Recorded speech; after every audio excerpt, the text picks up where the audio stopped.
All right, everyone. Good afternoon and welcome to this awesome MEFA webinar for high school counselors, MEFA Institute webinar.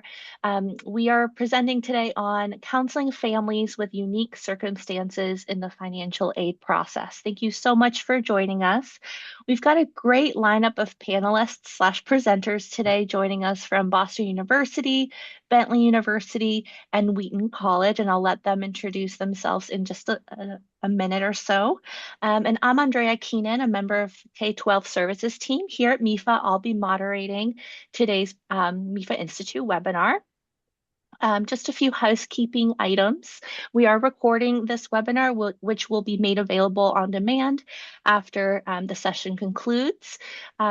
If you want to edit any audio settings, the sort of bar, the bottom of your screen will allow you to do that on the left-hand side. The chat feature is disabled for this MEFA Institute webinar. So if you want to communicate with any of us, presenters, panelists, or ask a question, please don't use the chat feature as it's disabled, but use the Q&A feature instead and just type it into that box. You can use the live transcript feature if you want to see closed captions, and then of course the red leave button if you need to exit the webinar. So again, thank you so much for joining. I'm going to turn it over to our presenters, who will introduce themselves and say a little bit about their institutions as well. I can start. My name is Carla Mincello. I'm the Director of Financial Aid at Wheaton College. I've been in financial aid for a very long time. I don't want to say how long, but a really long time.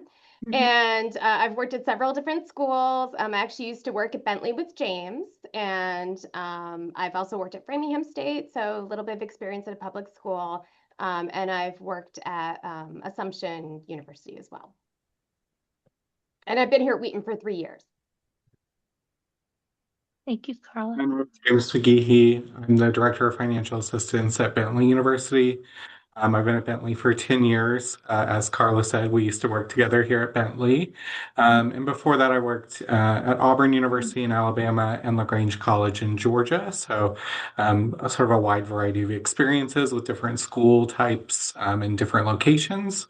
And for those who aren't familiar, Bentley is a business college. We have about 4,500 undergraduate students. Great, thank you. I am Rebecca Castley. I'm the Director of Financial Aid here at Boston University. I've also been in aid for quite a number of years. I think I have a chair that you get when you're here for 25 years, and I have that chair. So that's just, I started my career in admissions, so I have a tiny bit of experience in that side of the house. And also, I'm married to a school counselor, so I hear a lot about what you all do, and I definitely respect the work that you all do. Boston University is a four-year private school, a research institution, about 16,000 undergraduates, and we have a robust financial aid program that we meet full need of all admitted students. And this year we've rolled out, we are not packaging student loans as part of our initial award, so we're excited about that. It's the first year, so we're meeting need without loans. Amazing. Told you it was a great lineup. Thank you, everyone. Just a reminder for the attendees here, I will be moderating the Q&A section. So as you're asking questions, please don't hold them till the end. Just type them in, and as appropriate, I will elevate them as we go through the presentation. So let's get going. All right. So just a little bit about MEFA. We are a state authority. We were created by the Commonwealth of Massachusetts in 1982. We love helping families plan, save, and pay for college. And we especially love partnering with school counselors through our MEFA Institute and to bring you programming like this one. So please check out the MEFA Institute also. We have so many great webinars coming up, but also on demand. Today, we're going to cover just a lot of information around different types of special circumstances and financial aid appeals. We'll talk a little bit about independent students, different situations they might find themselves in, as well as undocumented students, and then finally non-traditional parent families. So again, if we don't cover something you've been wondering about, please drop it in the Q&A and we'll do our best to get to your question. All right, so let's get going here. Team, I'm going to pass it over to you. Anybody wants to start? You want me to start? Sure, Carly, you start. Okay. So, basically, I would say that every school has a different process when it comes to appeals. So, students really kind of need to check with each school they're looking at in the financial aid office to find out what types of things they'll consider on appeal, what documentation is required. And, you can see there's a few different kinds of professional judgment appeals on the slides. So, basically, when it comes to appeals and doing professional judgments, has to be done on a case-by-case basis. So schools will have some policies about what they will consider, but we can't do sort of a blanket judgment on all students. And a school does not have to consider a professional judgment or do an appeal. It's up to them. But the types of things that we would typically want to know about would be a change in income or assets, unreimbursed medical expenses, some schools will consider household expenses, some won't. I think that one's a little bit more borderline. And then if somebody has a change like in their household size, like if somebody's moved in with them, a family member, something like that, that might be something you want to talk to the school about. Anybody else Yeah. want to add anything to this? I'll just add that so I would think most schools, students should receive a financial aid offer before they submit an appeal. So that in my office, we say you have to have an award to appeal. So you can't appeal something that you don't have. If you send documentation in advance of your award, we consider that when we're giving you your initial award. So sometimes it gets to be a little bit confusing. So an appeal is after you receive an award. I think merit, we sometimes in the financial aid offices receive appeals for merit scholarships. And at BU, those are determined by the admissions office. So they're a little bit different. The appeals we review are for need-based scholarship. So at BU, we require the CSS profile from the College Board and the FAFSA. And so what we do have a form at BU, and I think most aid offices would say it needs to be a change or something different than you reported on your aid application. So this year on the FAFSA and CSS profile, you report 2024 income. If that was an outlier year, the family had a capital gain, something that's not recurring, that might be a reason to appeal. But if it's a very recent job loss, we understand that that's stressful and that impacts your family if a parent unexpectedly loses their job. But it might not be something we can consider right away because right now it's 2026, right? So if they have their 2025 tax return already filled out and they just received, their job loss, it's too early to recheck 2026. So it really depends also where you are in the calendar and academic year about what we can consider. Can one of you just very quickly speak to just initiating appeals? I know there isn't one blanket answer because different schools initiate things differently, but do you have any sort of advice as counselors are coaching students to potentially pursue this? Most schools, you all have portals. We have a port applicant portal. Mhm. So that's where the source of truth is at BU. Like that's how we want it's secure. So I think that's important. That emailing, especially like tax returns with social security numbers, is not the way to go. So advise families, and I understand this is hard too because students they're applying to Bentley and Wheaton and BU. They're going to have three different logins and three different passwords for three different portals, and we're all going to do it a little differently. But I think websites, which I love websites. I think they're an underutilized resource, but websites and then which hopefully give you good information. And then the login of a portal is how we ask students to submit appeals. Great. So a little bit about logistics here. Good segue.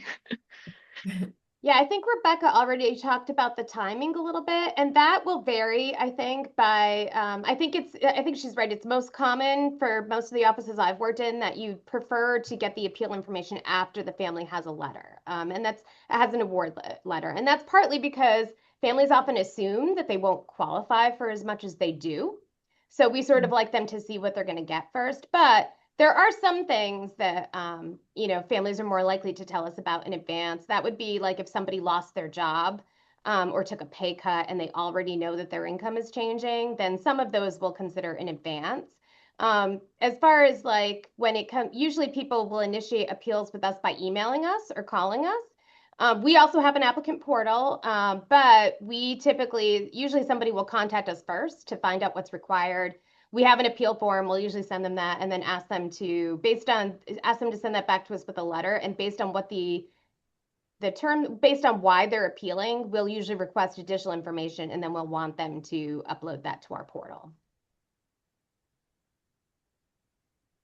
With both Rebecca and Carla, I think the timing, generally speaking, is best after you have a financial aid award, so we can discuss how your more recent circumstances, or the students' more recent circumstances, impact the award they already have, and we can show how that changes with those circumstances changing. And we're also looking at what potentially the family's circumstances are going to look like, not just this year, but all 4 years that the student is going to be here, and trying to figure out how we can best support them over that time and make sure that they're thinking about what the financial aid looks like, what the cost looks like beyond just the first year, because it's an important consideration that this is, a 4-year investment. Thank you. So now we're going to go into a little bit more detail about each of the categories we saw in the previous slide. So I guess if you three have any tidbits or advice or anecdotes or anything to add to give texture to the following few slides, that would be awesome. Right. I got so like we had said, this year's FAFSA and the CSS profile uses 2024 income. If that isn't typical of the family's other years, if something is an outlier, definitely that's what we want to hear about. Like a lottery winning. I don't see those very often, but that would be cool to see. Like if they, we might move that to their asset, but we can definitely, if it's a year that's not recurring, that's what we like to look at. I just reviewed an appeal recently, a family that had business income, and they said, oh, this year was high, and they were included. That's what we'd want to look at. Okay, was the 2024 an outlier? But they included several prior years, and what their income did was kept going up. So we thought, isn't that what it should do? So we can look at it, and I just thought, that wasn't, anyone can appeal is what we say, and it's helpful what they include and what we might see. So I think that's the caveat. We may not be able to approve all appeals, but if a family feels they need more financial aid, that's when they need to make a form, call our offices, etc. Yeah, I think. Add to that. Sorry. Oh, you go ahead, James.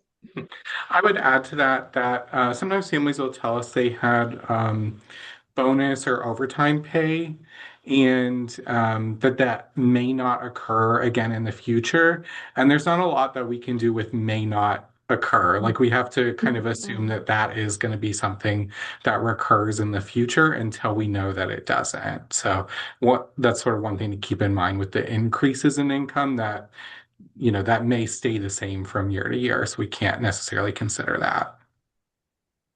Yeah, and one other thing I was going to mention when it comes to job losses, a lot of times we hear from families the minute they lose their job, and that's completely understandable because they're stressed and they're losing income.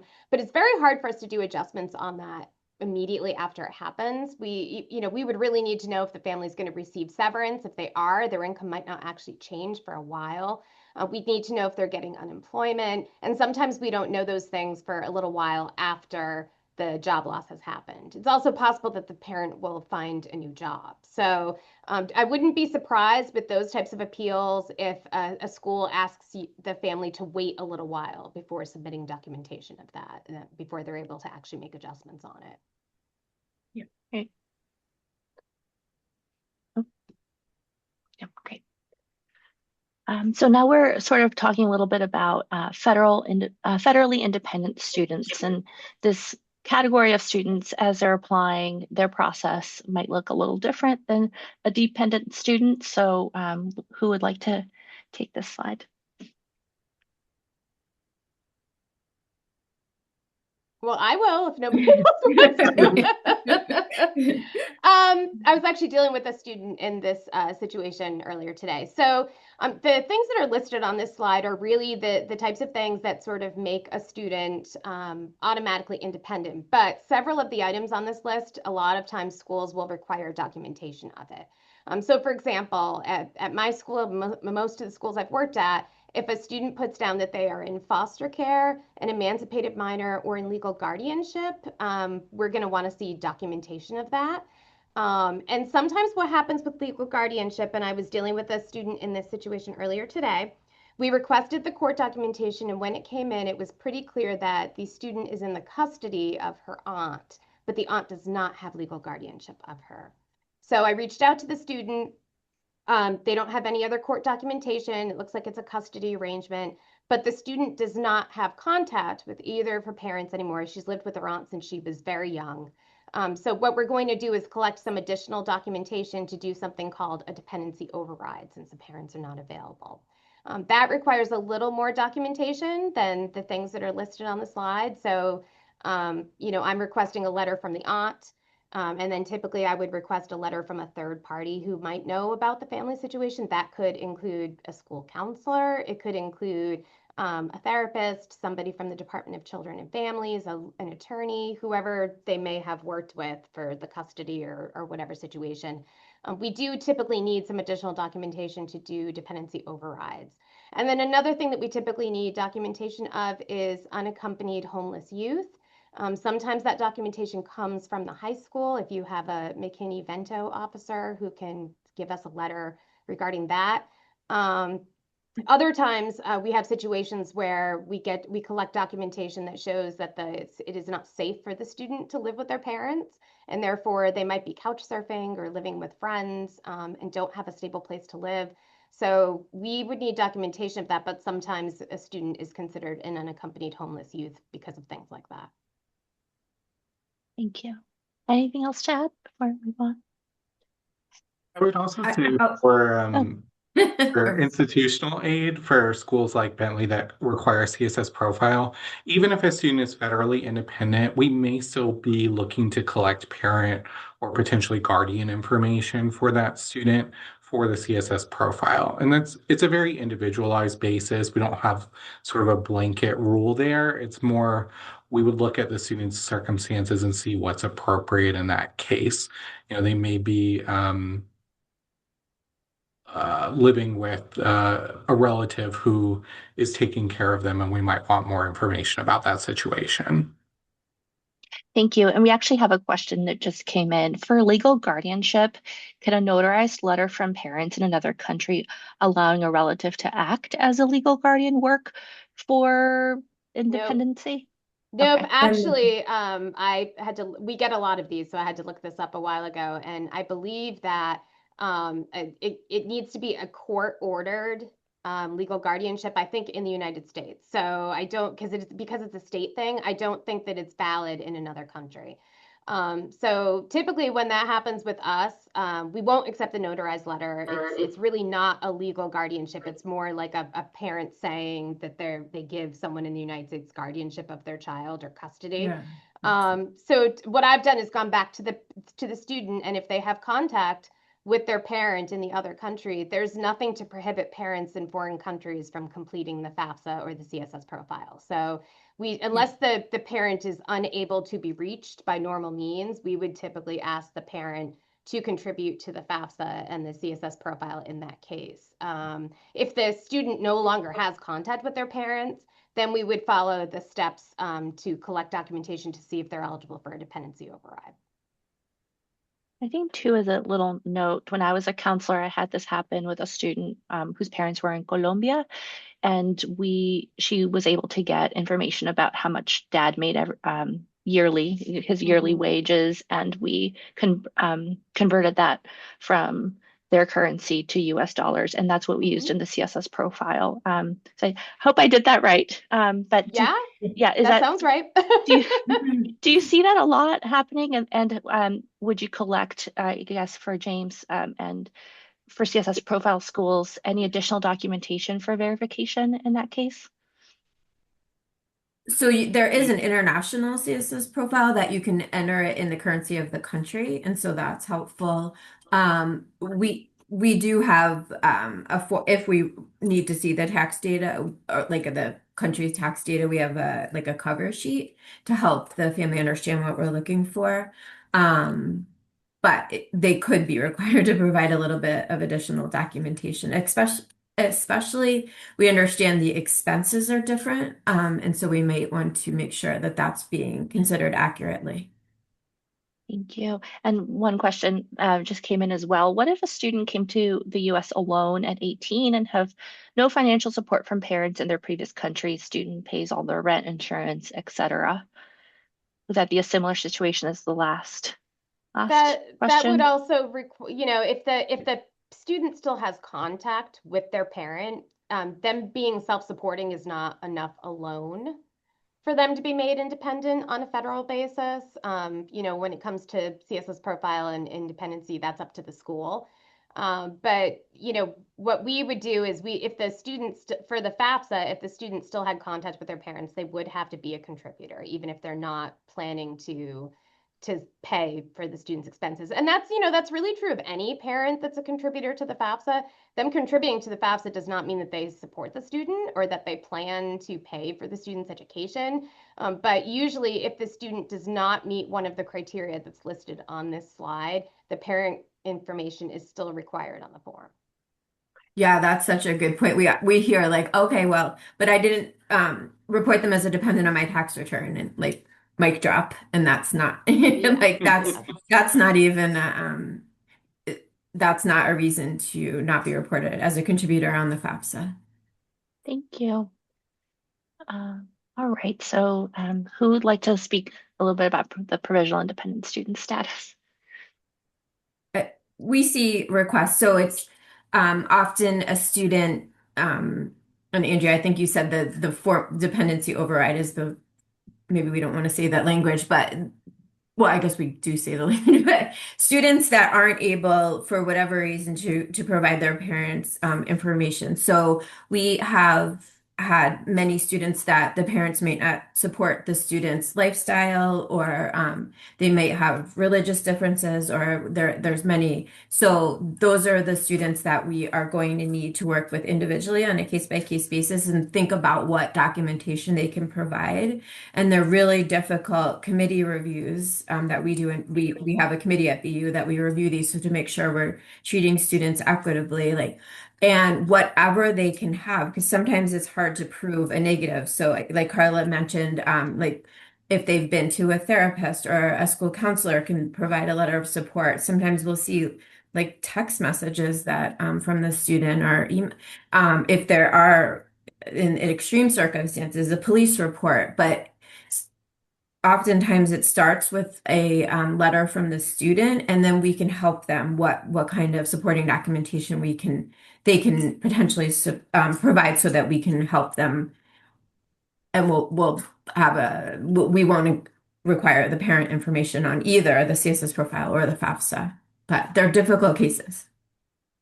Would the student that was referenced in the previous question potentially be a candidate for a provisional independent student status if they're alone here in the US and self-supporting?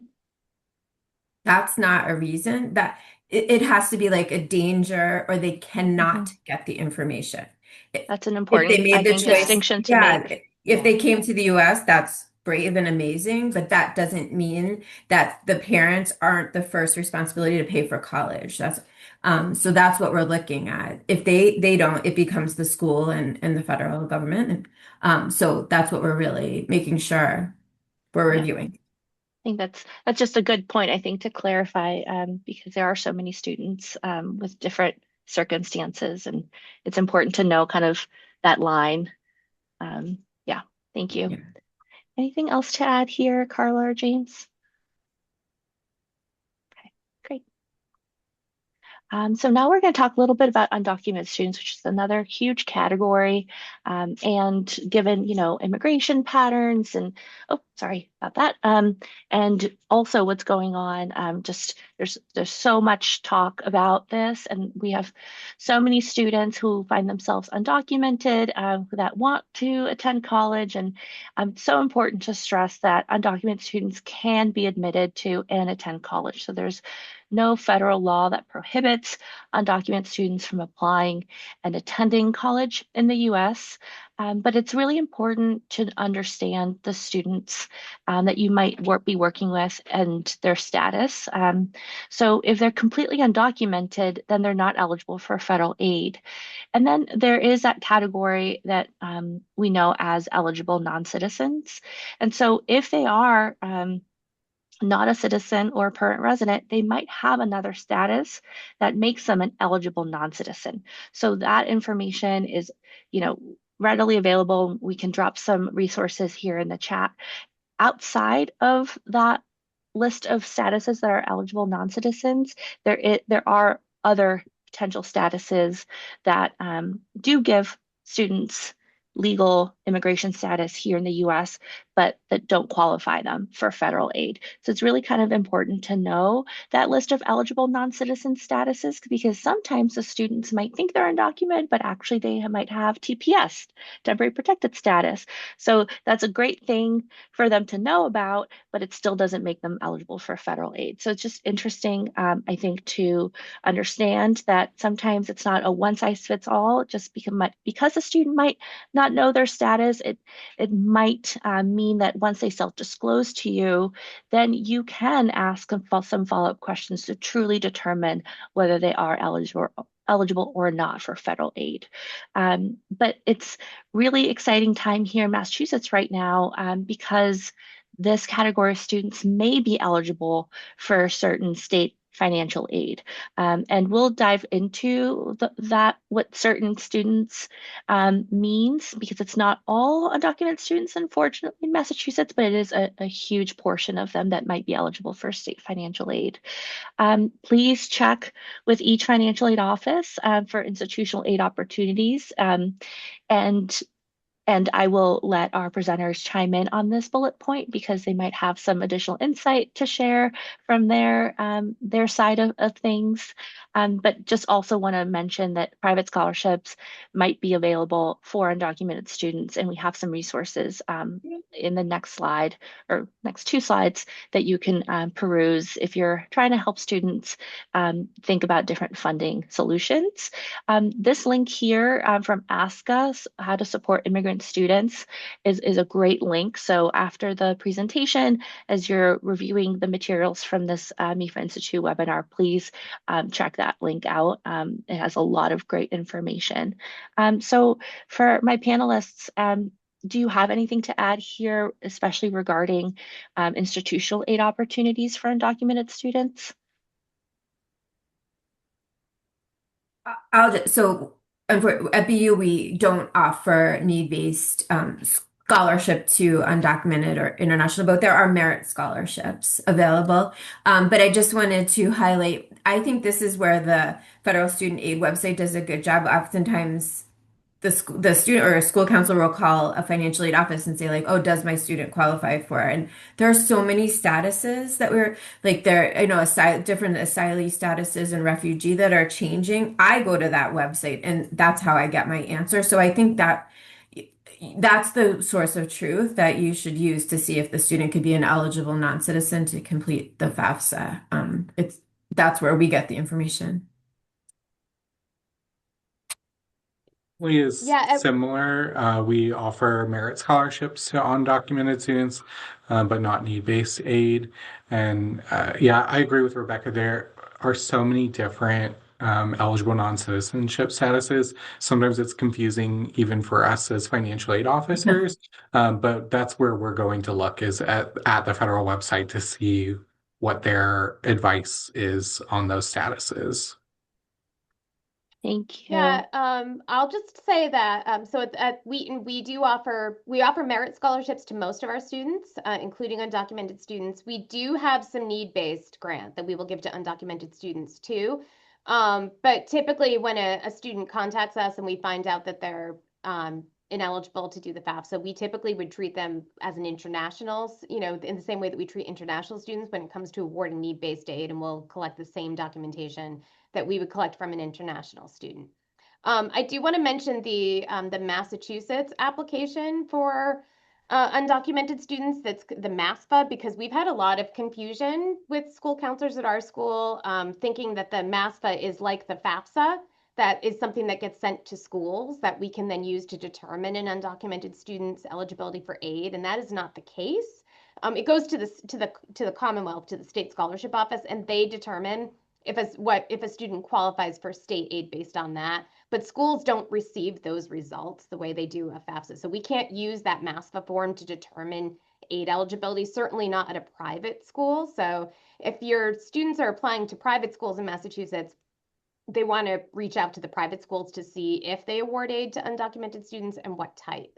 When it comes to the state schools have a lot of state-funded financial aid, things like tuition waivers, fee grants, the Mass Grant Plus, different programs that undocumented students may qualify for some of those. And there may be more of that available at the public schools than at some of the private schools in the state. So just sort of keep that in mind. Even with the need-based aid that we offer here at Wheaton, we're not able to meet full need for students. So there's still going to be a gap for some of our students. And sometimes it's very hard for our undocumented students to meet that gap because they don't have the same ability to borrow private loans that some of our domestic students have. So. Oh, thank you. Yeah, it's definitely, I think this particular subset of the student population could have its own, series of webinars. So thank you for chiming in about the MASFA. And, it's great that we have the ability in Massachusetts to have a form like that, but it's a point that's really well taken about how schools use it or don't use it. So thank you for clarifying that, Carla. And yeah, just a little bit more though about state aid in Massachusetts. I think it's important here to highlight that when the tuition equity law passed a few years ago here in Massachusetts, the state created a status known as the high school completer status. So this status was created to help verify a student the amount of time the student's been in Massachusetts, been a student in Massachusetts, to help determine whether they would qualify or not for this state financial aid. So now we're talking about what Carla was saying about tuition waivers, grants, everything from the state scholarship office. The high school completer status is really important for high school counselors to know about. And so these are some of the pieces to keep in mind.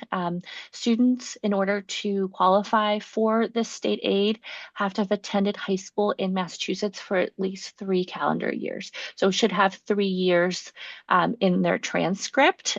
If your student is just below that, I would encourage you to reach out to the schools and to even OSFA to inquire whether the student's right on the cusp. There might be some aid available, but obviously can't promise anything.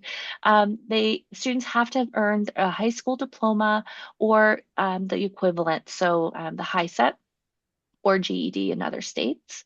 They have to be able to provide documentation to prove these pieces, so a copy of their diploma or their high set, or a copy of their transcript to verify the 3 years of high school attendance.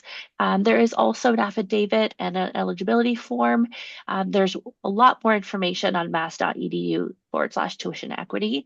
And I will also shamelessly plug another recent MEFA Institute webinar that I presented called Supporting Students and Families with Unique Immigration Statuses in the Post-Secondary Planning Process. It's definitely a great resource if you have a population of students that are finding themselves trying to fill out a FAFSA, or maybe they're not eligible, or trying to figure out what their next steps are if they're not eligible. Please tune into that webinar, and the QR code is right there. And in that webinar, I really do encourage students to be creative, proactive and really focused with solutions. And I think that's where you all come in. A lot of times you are their trusted adult and they come to you, they share pieces of their story, and it can be really discouraging sometimes to feel like they're different from their peers. Perhaps they're not filling out a FAFSA and they think they don't have the same access to pieces. And so, really, up to you as a trusted adult to encourage them to not lose hope, to stay very creative. Sometimes their path is a little bit more windy, but they can certainly make it to where they want to. Just takes a little bit more proactive planning. Um, I would love for our panelists to just maybe one of you to just say a few words about if a student's undocumented and trying to contact the financial aid office, what's like what are some tips? Like, do they just pick up the phone and call? Do they ask for certain people at your office? How would you coach counselors to empower students to ask those questions of your offices?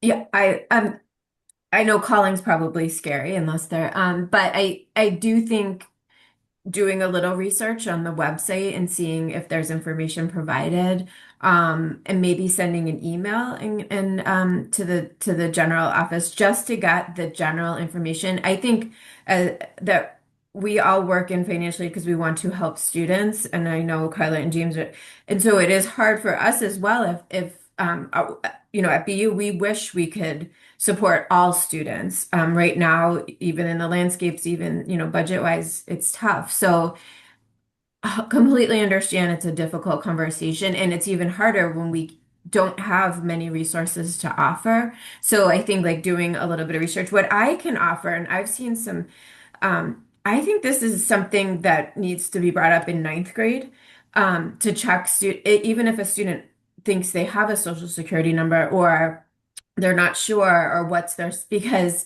we see students that are applying 12th graders and it's all of a sudden this emergency and they don't have the documentation. I was working with a student recently that actually is a US citizen born abroad, and he never got a social security number, and now he's applied to Boston University. Don't tell him, but he's being admitted, but he doesn't have a social security number, so he can't file the FAFSA. And I'm like, oh, like it's really late. And that's, as we know with the federal government, it's not very fast. So just have maybe thinking early in the process is a good way to go. It's hard to start thinking about it in 12th grader. So making plans, and I know things can change with laws, but I think it's important to start this earlier than 12th grade. That's Thank And you. to that point, you can sign up for an FSA ID earlier than your senior year of high school. So if the student wants okay. to log in earlier and check, like, do I have my social security number in order? Am I all set with this? They could work on that before they get to their senior year. Good point. That's a great point. Thank you. These are just additional resources. All panelists, or sorry, all attendees will receive a copy of these slides. So please, wait for those, and that way you'll be able to click into all these links. We have a section here on non-traditional parent families, and I did want to elevate a question that came in at the beginning of the presentation. So if one of you wants to speak to that as part of the slide. So one of the attendees is hoping that you will clarify how applicants who have recently lost a parent can prepare to document their change in guardianship, or especially uncertainty in guardianship and financial circumstances. So it might come up, or if not, if one of you could address that at some point, that would be great.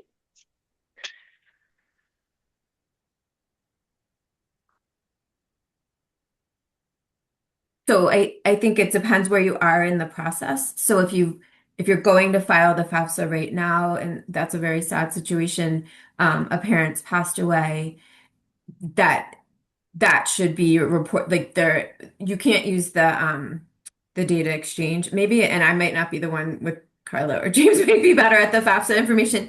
I know CSS profile, there's no talking with the IRS, so you can just exclude the deceased parent's income. We might ask for a tax return, but we don't want to include that parent's income if it's a non-custodial situation. So if the biological or adoptive parents weren't married and they filed a joint tax return, we can take out that one parent's information.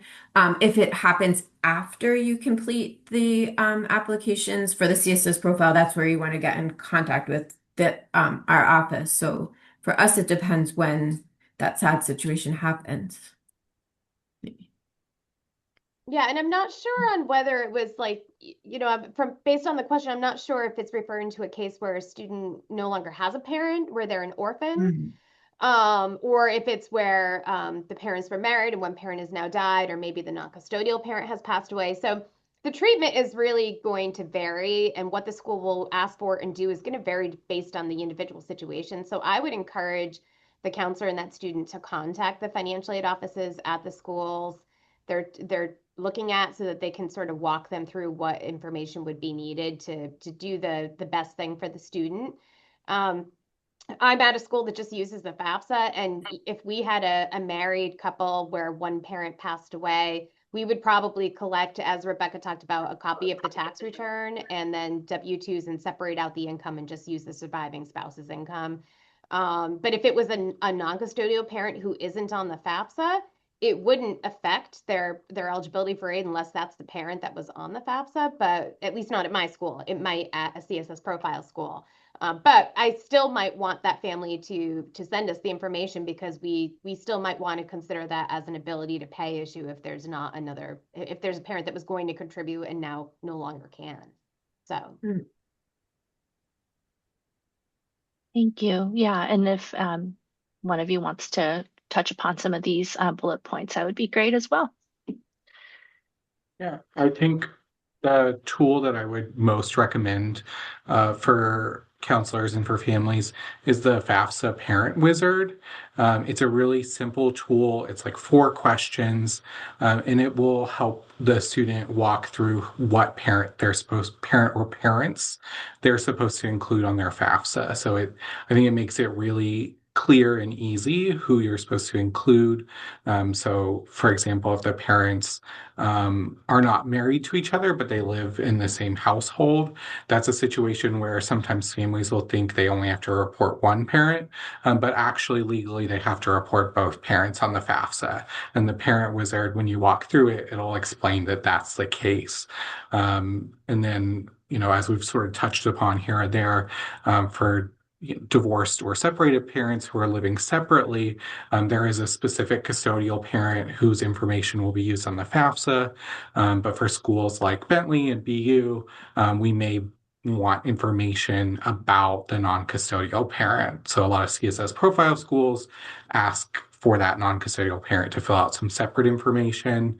If there is no contact or a reason why that parent can't complete that information, most schools also have a waiver process for that. Thank you. All right. Sudden change in assets. Assets are so right. So the CSS profile, you report and the FAFSA, you report your assets at the time when you're filling out the application. I think um we prefer that you don't go in and like, oh, I just, I bought concert tickets. Oh, we better go update the information what we have in our savings account. That's not the way financial aid applications should be updated. I think a change in asset, I don't believe you should update the aid applications. You should reach out to the financial aid offices with any documentation you have. And there might be another way we can consider your emergency or what out of pocket. But I think that's an important word too, is what we're looking for is out of pocket and what you're needing to pay. And again, like we've said before, things feel really stressful as soon as it happens. So like a job loss or, a tornado hits a family's home and they're calling the financial aid office the next day. Understandable because you're worried how you're going to pay the bill, but we need to wait documentation, what the actual costs are, what that might mean. And if it was something that wasn't included in the financial aid applications, we might have to get creative. So having that conversation and thinking like, okay, what were we using to assess your eligibility and what can we have a little leeway with. So I think it's important to have reach out to the financial aid offices instead of just changing the application and reducing the amount you reported as assets.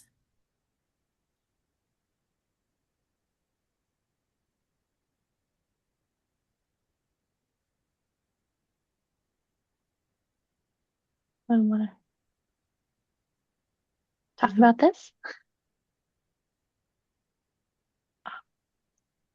Sorry, I don't think we can hear you. I don't know if someone's trying to chime in here. No. I can tackle this one. Okay. So these are some of the things that might be considered on appeal, but that will vary quite a bit from school to school. So this is the sort of thing where like some schools will consider it, some schools won't. So private elementary or secondary school tuition, some schools do an allowance for that all the time. In our case, we would typically only consider that if the student had to attend a private school because they had some sort of special need, whether that be medical or educational, and couldn't attend a public school. So, and we would then collect documentation of the cost, and we would want to see that the family paid the cost. So we might consider that. Medical and dental bills are very common, but one thing that a lot of people don't realize is that in order for it to change your eligibility for aid, it typically needs to be a very large amount. Like if somebody just has like some orthodontics bills for a couple $1,000s, it really needs to be usually sort of like 7 to 10% of income for it to even make a difference. And sometimes even then it doesn't really change your eligibility for aid very much, but that will vary depending on the school as well. And then childcare, nursing home expenses, and student loan payments. Again, some schools will consider those, and some schools might not. So this is where reaching out to the school that the student's really interested to see if these are things they'll consider on appeal would be a good way to go. And then you'll also find out from the school what kind of documentation they want to see to back up these expenses. Thank you. Yeah, and this is another one that gets asked a lot too, change in family size. Yeah, the FAFSA is really, and the CSS profiler are a snapshot in time. So they're capturing your family's circumstances at the time that they're completing the form. So after that time, somebody might move into the household, a sibling might come back from being gone, there might be a new baby. All those are changes that the family is feeling. Um, Generally speaking, relatively minor in the financial aid formula. They're not having usually a huge impact to the overall financial picture, but it's certainly something that we would encourage you to talk to the school about, have the student talk to the school about. I think the two bigger ones here would be a divorce or separation or a remarriage. That's a bigger change generally to the family's financial circumstances, and one that we would definitely want to have that conversation as an aid officer with the student and their family about, what that looks like and what we might be able to do. Yeah, and for step parents, just real quick because I know that people always ask this. Certainly for federal methodology in the FAFSA, we cannot remove a step parent. They are counted. They are part of the equation. Their income is counted. We can't do it without them. CSS profile schools, if they're looking at non-custodial income, they might be looking at things a little bit differently. So they might have some flexibility with institutional aid. But it doesn't matter if they have a prenup. It doesn't matter if they file separate taxes for the FAFSA. The step parent is always going to be part of the equation. Good point. Yeah. Cost of attendance adjustment. So cost of attendance adjustments typically occur when like the student is attending. And typically it increases the student's eligibility to borrow a loan. That's what it does. So all schools have to publish and have on their website the standard cost of attendance that includes billed expenses like tuition and if they have on-campus housing, their room and dining plan. But then there are estimated expenses for things we're not going to bill the student for, but we know that they're going to incur that, like books.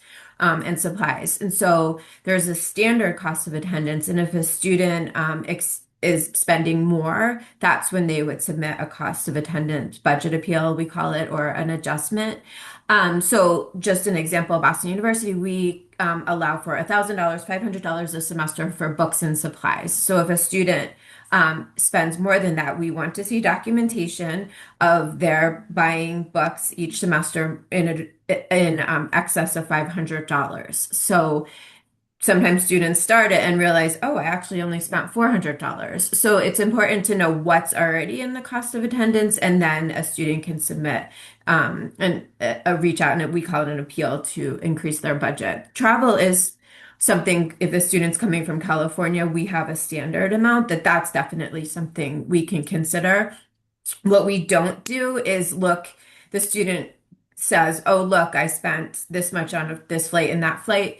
We have a table we use because it's not, oh, well, you waited till the last minute to buy your flight, or that that is not what we're allowing for. We want to make sure we're being equitable. And so I think most schools will have information on their website about this, but it's typically to allow students to borrow a little bit more to help finance their education.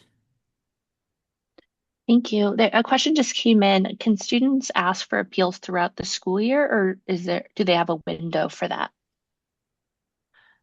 I'll say I'm passionate about it be you. So we've really made an effort to be a little more strict about this at Boston University. So federal wise, they can special or unique circumstances we can hear about throughout the year and we can see in, but federal aid is limited. There's the Pell Grant.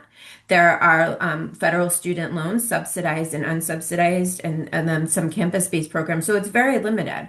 But we can review those throughout the year. For our Boston University need-based scholarship and appealing, we want to have an appeal, and I think James really highlighted on this well that we want the family to make their enrollment decision based on with the financial aid award in mind. So we want them to consider, amazing, I got in. Okay, can I make it work for 4 years? This is my financial aid. What does that mean? Am I going to borrow, or do I have savings? Do I have a 529? Before they submit that enrollment deposit, we want the financial aid to be part of the decision. So we try to limit appeals to before they submit their enrollment deposit, because after, which many do, the, there's lots of heightened emotions, and maybe it's something we can't consider, but they're like, well, we have to, we're coming. So we really want to be part of the enrollment decision, and an appeal might make it more financially feasible to attend that school. And that's what we want to do. And a denial of an appeal might make another option more doable for the family. So that's what we try to strive for at BU. Try to. Thank you. All right. So what's typically not considered in appeals? I know some of you touched upon this a little bit earlier, but if you have anything else to add here, please do so. Yeah, I love hearing about pets, but we don't. We hear a lot about pet expenses, and I 100% agree, but we don't allow for pet expenses. But the only one of these that we've really considered is funerals sometimes, because it's a non-discretionary expense typically. Like you can't control if somebody dies and you have to pay for a funeral. So we have considered those on occasion, if it's like an immediate family member and we have documentation that the family had to pay for the wedding. I mean, not the wedding, excuse me, the funeral. We do not consider weddings. But and then like sometimes people will send us documentation of like their expenses if they have like a high mortgage or a high car payment, but it's really hard to consider because everybody has those types of expenses. They're not really unusual circumstances, and there is some choice involved in what you pay for these things in your life. Sometimes on rare occasions, we will consider and have considered it at some other schools I worked at, if somebody has a lot of previous education loan debt, either for themselves or for family members, older siblings, etc. There's not always something we can do with that. It really has to be sort of an unusual situation. We had a family this year that appealed because they had plus loans for their previous children and also for themselves. They had some student loan debt, and it had been paused during the pandemic.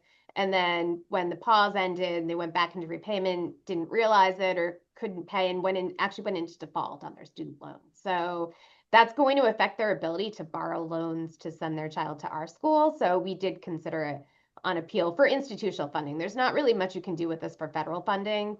These are sort of like if the school will consider it to give some additional institutional funding.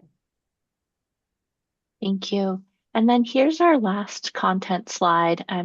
Many times there is a gap between what the family needs and what the amount of aid they get, and therefore they might appeal and go through other channels. But I wonder if you have here, I guess, any words of wisdom or tips about how to approach conversations with financial aid office, any guidance to offer the family resources to help bridge gaps.